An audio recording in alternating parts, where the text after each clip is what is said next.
14장 3절부터 보겠습니다.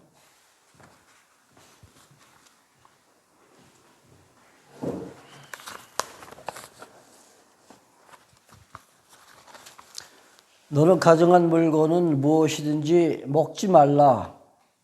너의 먹을 만한 짐승은 이러하니 곧 소와 양과 염소와 사슴과 노루와 불구스름한 사슴과 산 염소와 볼기 흰 노루와 뿔 긴 사슴과 사냥들, 무릇 짐승 중에 굽이 갈라져 쪽발도 되고 색임질도 하는 것은 너희가 먹을 것이니라.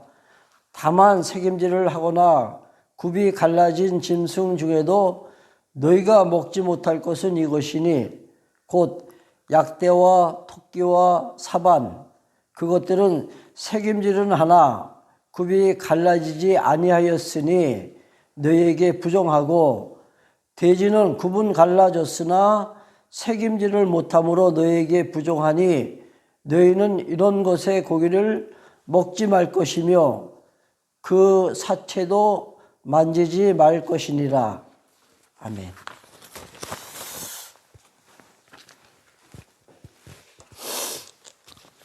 우리는 이제 하나님 섬기는 규례에 대해서 이제 공부하고 있습니다. 지난번까지는 이제 그 12장과 13장 13절에서 이제 살펴봤죠. 12장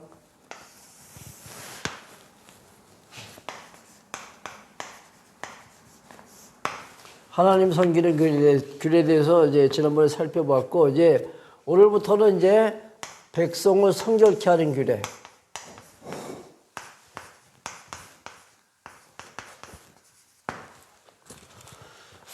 먼저 이제 오늘 읽은 그 본문의 말씀과 같이 식물로서 이제 먹는 음식을 가지고 이제 백성을 성결케 하십니다. 예.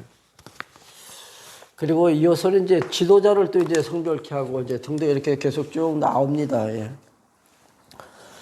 먼저 우리 그 1절을 한번 먼저 살펴보고 지나갈게요. 14장 1절 보시면, 너희는 너희 하나님 여호와의 자녀니 죽은 자를 위하여 자기 몸을 베지 말며 눈썹 사이 이마 위에 털을 밀지 말라. 너는 너희 하나님 여호와의 성민이다. 지난 시간에 우리 공부할 때 거짓 그 복음을 증거하는 거짓 선지자들을 갖다 어떻게 하라 그랬습니까? 그냥 가차없이다 죽이라 그렇게 말씀하셨습니다. 그 이유는 이제 그들로 이제 그 하나님의 택함 받은 이스라엘 백성들의 신앙이 이제 훼손될까 하나님께서 염려하시기 때문에 이제 완전히 차단시키기 위해서 가족 중에 누구나 할지라도 용서하지 말고 죽이라 그랬죠. 그러면서 이제 그 지금 읽은 1절과 2절 보니까 뭐라고 나왔죠? 시체 죽은 사람을 위해서 이제 그 몸을 베지 말고 눈썹 사이에 털을 밀지 말라. 그러니까 시체를 이제 가까이 하지 말고, 그리고 또 하나는 이제 그를 위해서 이제 몸에 이제 그 털을 이제 밀지 말라. 이제 그런 이제 말씀을 하십니다. 그 이유도 역시 뭐냐면은 너희는 내 백성, 성민이기 때문에. 그러니까 그 성민이기 때문에 또한 식물로서 하나님께서 구별을 시켜 나가십니다.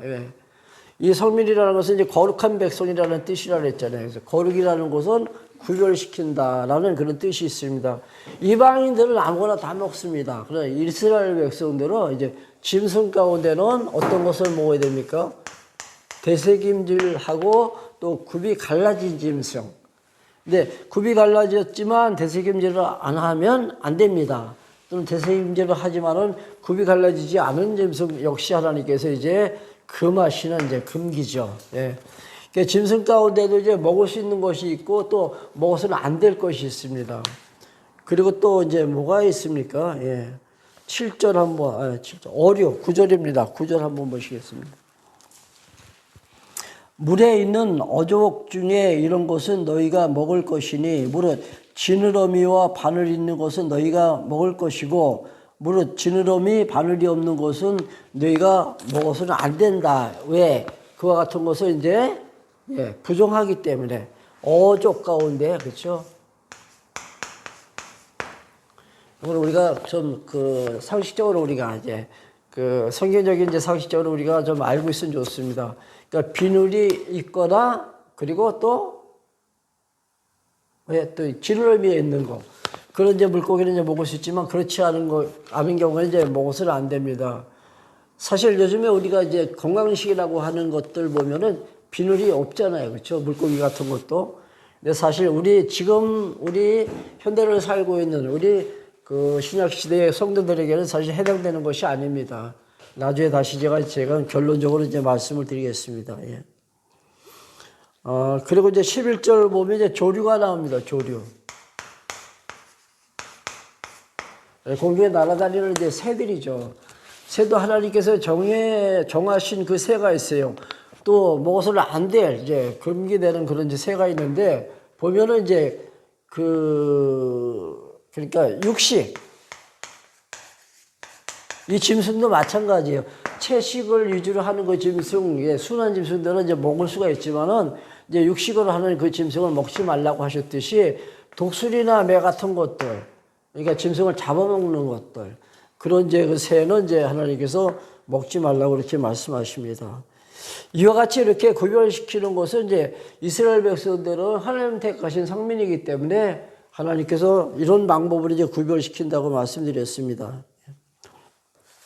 우리 한번 21절 한번 보실래요? 21절 보시면은 너희는 너희 하나님 여호와의 성민이라 무릇 스스로 죽은 것은 먹지 말 것이니 그 이유는 뭐예요? 성민이기 때문에 있습니다. 택함 받은 하나님의 거룩한 백성이기 때문에 너희들은 반드시 구별된 생활을 해야 된다는 말씀이죠. 그래야만이 하나님 여호와 되심을 잊지 않기 때문에. 그 목적은 여기 있다 그랬죠.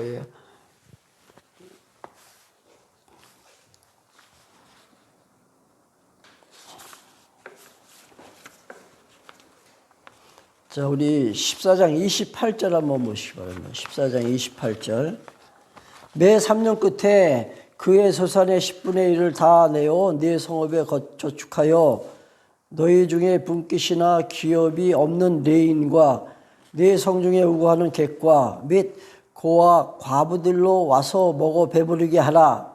그리하면 네 하나님 여호와께서 너희 손으로 하는 범사에 네게 복을 주시리라. 여기 보면 3년마다 3년 끝에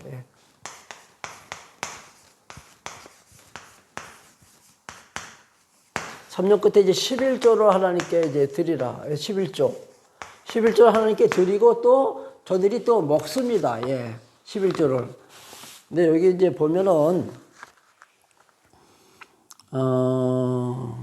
레인과 성중에 우거하는 객 그리고 고와 그리고 과부들로 와서 먹어 배부르게 하라.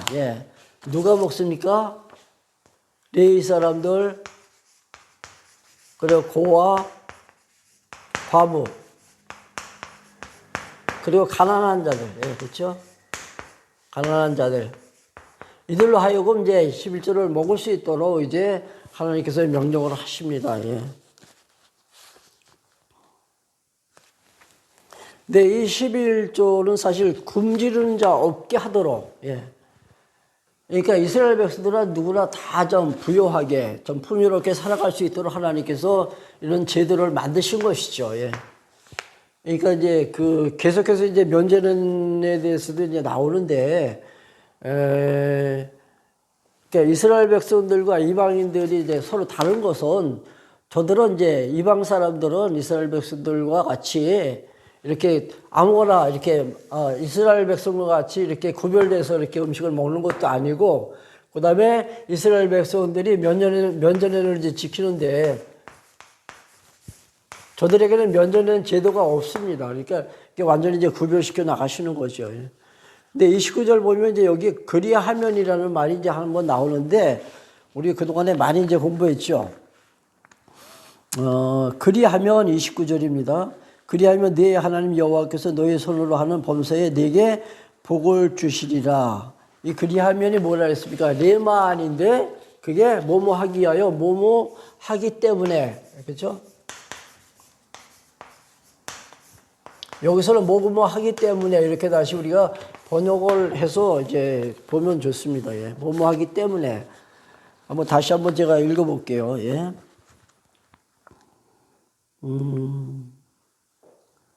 하나님께서 여호와께서 너희 손으로 하는 범사에 너희들에게 복을 주시기 때문에 이렇게 우리가 읽으면 됩니다.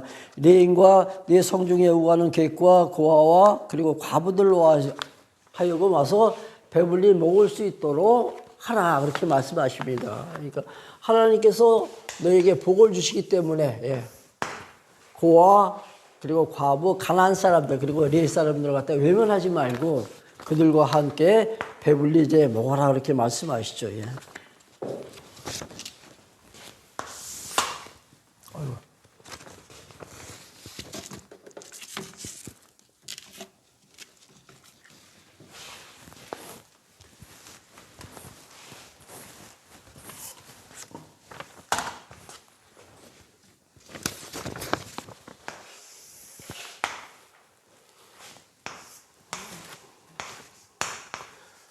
구약 시대는 이제 음식을 가지고 그렇죠? 그 11조를 통해서 하나님께서 이제 이스라엘 백성들을 거룩하게 만들어 가셨습니다. 그렇다면 오늘 이제 우리의 신학 성도들에게는 참 양식 대신 예수님께서 오셔가지고 우리에게 이제 배불리 먹을 수 있도록 하나님께서 그 역사하십니다. 그렇죠? 그래서 이제 요한복음 이제 지금 전도사님 강의하시는데 요한복음 6장 55절을 보시면은 예, 내 살은 참 양식이고 내 피는 참 음료다 이렇게 말씀하십니다. 즉 그리스도가 이제 참 생명의 양식이라는 말씀이죠. 그러니까 예수 그리스도의 입에서 나오는 말씀을 통해서 우리가 이제 배불리 먹고 우리가 살아갑니다. 지금은. 그러니까 구약에 그 광야에 내렸던 이 만나도 마태복음에 나오나요? 그러니까 너희들은 떡으로만 살 것이 아니라 하나님의 입으로부터 나오는 말씀으로 사는 것을 깨닫게 하시기 위해서 만나를 주셨다 그랬잖아요. 그렇죠? 그러니까 지금은 우리가 참 생명의 양식 대신 예수 그리스도의 그 말씀을 통해서 우리가 살아가고 있습니다. 예. 이것에 대한 하나의 예, 이 음식이나 이 11조는 다 모형이죠. 예. 그러니까 그리스도의 말씀을 우리가 살아가게 될 것에 대한 모형입니다. 예. 이제 15장 넘어가겠습니다. 15장에는 아까 말씀드렸듯이 이제 면제년을 지켜라 이렇게 말씀하십니다. 1절 한번 보실게요. 매 7년 끝에 면제하라. 면제의 규례는 이러하니 무릇 그 이웃에게 구워준 채주는 그것을 면제하고 그 이웃에게나 그 형제에게 독촉하지 말지니 이 해는 여호와의 면제년이라 칭하니라. 예. 탕감제도입니다. 쉽게 얘기하죠. 탕감해 주라는 얘기죠. 예. 근데 그 7년마다 한 번씩 돌아와요. 그러니까 6년 동안 이제 어떤 채무가 있잖아요. 그러니까 채권 채무가 발생할 때 이 채무를 갖다 완전히 어떻게 하라고요? 7년째 되는 때 이때는 다 면제시켜 주라는 얘기죠. 받지 말라는 얘기입니다. 쉽게 얘기해가지고. 예. 그러면 어떤 현상이 벌어질까요? 예. 만약에 그 7년이 이제 임박한 이제 얼마 남지 않았을 때는 그러니까 6년 그 당해년도 말쯤 돼가지고 12월쯤 되면은 채권자가 막 독촉할 거 아니에요. 그렇죠? 네. 이제 한 며칠만 지나가면 7년이 되니까 이게 다 이제 이 채권 시효가 이제 다 소멸되니까 이제 못 받을 것 같으니까 이때 계속해서 막 독촉할 겁니다. 근데 성경에 보면은 독촉하지 말라 그랬습니다. 예, 독촉하지 말라. 예. 이게 다 이 면제는 제죠. 면제. 이것도 역시 이방인들은 이런 제도가 없습니다. 아니, 구별시키기 위해서. 또 하나는 뭐냐면 모두가 다 공평하게 잘 살 수 있도록 하나님께서 이런 제도를 갖다가 만들어 가신 것입니다. 예. 3절 보시겠습니다. 15장 3절. 이방인에게는 내가 독촉하려니와 내 형제에게 꾸인 것을 내 손에서 면제하라. 이방인들에게는 독촉해도 괜찮습니다. 그러니까 이게 어떤 그 휴먼이죠. 뭐 인간의 적인 그런 측면에서 우리가 보면 안 돼요. 그렇죠? 이방인에게는 어떻게든지 받아내라는 얘기죠. 그러나 동족인 이스라엘 백성들, 너희 형제들에게는 절대로 독촉하지도 말라는 얘기죠. 결국 이제 7년이 딱 됐을 때는 모든 것을 다 탕감해줘라. 탕감해줘라.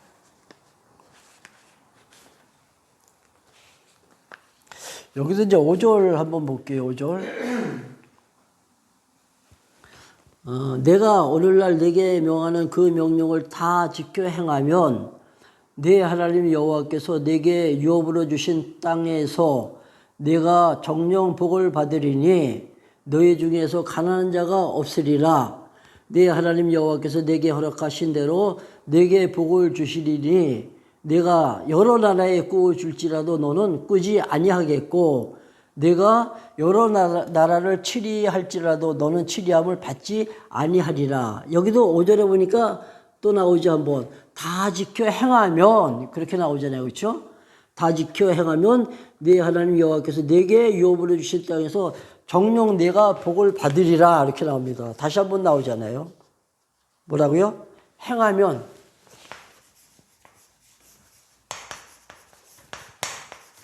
이게 참 이게 우리 신명기에서 계속해서 나오잖아요. 그렇죠?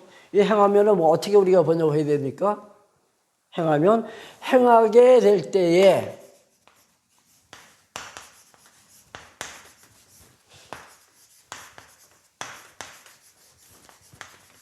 네, 하나님께서 이렇게 제도를 만드셨다 그랬잖아요. 그렇죠? 면제년 제도를 만들어 가지고 이 면제년의 채무를 갖다 다 탕감시켜 주게 될 때에 그렇게 해야 됩니다. 그러니까 그렇게 행하면이 아니라 탕감하게 되면 탕감해 주면 예. 그렇게 우리가 해석을 해야 돼요. 그러면 어떤 현상이 벌어져요? 그 결과가 이제 8절에 6절에 나오는 거예요. 그렇게 하면은 네 하나님 여호와께서 내게 허락하신 대로 내게 복을 주시리니 내가 여러 나라에 꾸어 줄지라도 너희들은 꾸러 다니지 않는다는 얘기죠. 모두가 다 이렇게 풍족하게 함께 다 같이 잘 살 수 있다는 얘기입니다. 예. 함께.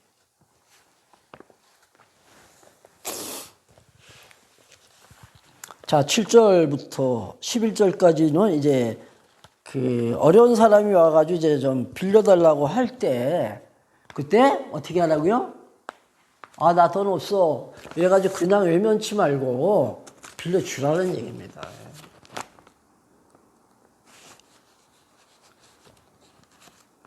사실 가까운 이렇게 사이에서도 이렇게 돈을 갖다 빌려준다는 건 그렇게 쉽지 않잖아요. 그렇죠? 제가 전도사님 찾아가가지고 좀 빌려달라고 하면은 선뜻 이렇게 주실 것 같지는 않아요. 많은 고민을 하겠죠, 그렇죠? 예. 전 제가 목회 제가 한 30여 년 이렇게 하고 있지만은 한 번도 어디 가서 손을 이렇게 내밀어 본 적이 한 번도 없어요. 단 한 번도. 어려워도, 예, 어려워도. 뭐 카드깡을 해가지고 뭐 빌려 은행 같은 데서 빌려 쓰면 한이 있더라도 높은 이자를 주고 돈을 쓸지라도 절대 형제 찾아가가지고 가까운 친구 찾아가서 한 번도 제가 손 벌린 적이 없습니다. 내가 빌려 쓴 거야 많지. 네? 안 들려. 아니 내가 빌려 쓰고 갚고 그런 거야 많지. 아니 그게 아니라 예. 누가 손 달라고 나 좀 도와달라고 그런 적이 없다는 얘기죠. 도와달라고. 제가 이 말씀 배우기 전에는 사실 예, 좀 많이 어려움을 당했었잖아요. 그때는 저 아는 뭐 지인들 찾아가가지고 많이 이제 돈을 빌렸죠. 이자 주면서 예. 이자 주면서 엄청 많이 빌렸습니다. 제 주위에 여러 사람들이 사실 예, 저를 갖다 도와줬고, 그리고 저는 이제 고마워가지고 제가 정말로 1,000원 한 장 이렇게 띄어먹지 않고 이자 다 붙여서 다 갚았어요. 근데 이 말씀 이제 공부하고 나오면서부터 이제 이 채권 관계에 대해서 좀 그 성경적인 새로운 시각이 이렇게 열리더라고요. 물론 힘들면은 이제 찾아가서 이제 사정할 수 있지만은 그 상대방은 그만큼 부담을 갖게 되니까는 가급적이면은 예. 그냥 자신이 해결할 수 있으면 자신이 해결하는 게 가장 좋겠죠. 예. 근데 혹시라도 누가 와서 사정을 한다면 어떻게 됩니까, 그때는? 근데 성경에서는 제가 왜 이 말씀을 이렇게 길게 하냐면 성경에서는 외면하지 말라. 어서 요구하면은 들어주라는 얘기예요. 만약에 10,000원 빌려달라고 하면은 그 사람이 20,000원이 필요할 것 같으면 20,000원을 빌려주라는 얘기예요. 예. 저 그 말씀을 지금 7절부터 11절까지 하고 있습니다. 7절부터 11절까지. 더 풍족하게 빌려줘라. 자, 7절 한번 읽어볼게요. 네 하나님 여호와께서 내게 주신 땅 어느 성읍에서든지 가난한 형제가 너와 함께 거하거든 그 가난한 형제에게 네 마음을 강팍히 하지 말며 네 손을 움켜쥐지 말고 반드시 네 손을 그에게 펴서 그 요구하는 대로 쓸 것을 넉넉히 구워줘라. 이 말씀 인용해서 뭐 성도들로 이렇게 찾아가서 돈 좀 빌려주십시오 하면은 많이 고민을 할 겁니다. 그렇죠? 빌려줄 수도 없고 안 빌려줄 수도 없고. 사실 그런 말씀을 이제 가끔 하잖아요. 빌려줄 때는 그냥 내가 도와주겠다는 그런 마음 가지고 빌려주는 거죠. 받으면 좋고 못 받아도 뭐 개의치 않을 정도의 그런 어떤 그 사랑하는 마음이 있다면 모를까. 그렇지 않으면은 사실 안 빌려주는 게 좋죠. 그런 말씀도 하더라고요. 예. 나는 돈은 있지만은 빌려줄 돈은 없다. 예. 돈은 있죠. 통장에 있지만 당신에게 빌려줄 돈은 없다. 뭐야? 내가 당신에게 빌려줄 때는 나는 그냥 거저 준다는 그런 생각으로 내가 주는 거기 때문에 빌려줄 돈은 없다.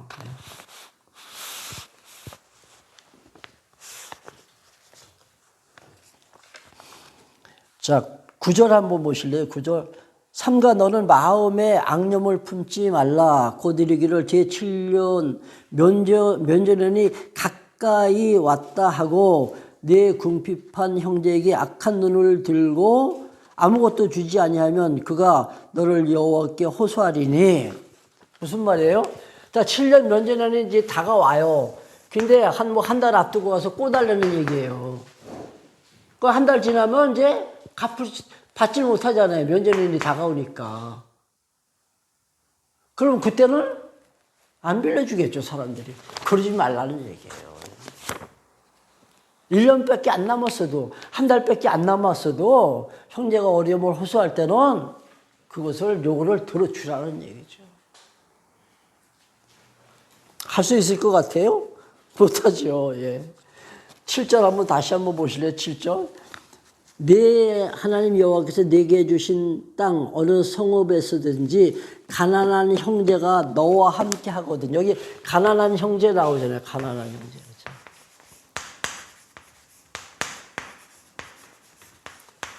아까 고아, 과부, 나그네 다 이들이 가난한 자들입니다. 그렇죠? 이게 남편이 없고 부모가 없는 자들. 그래서 정처 없이 떠돌아다니는 그 나그네들. 그들이 다 의지할 것 없는 가난한 형제들이 있잖아요. 그들이 와서 요구하면 다 들어.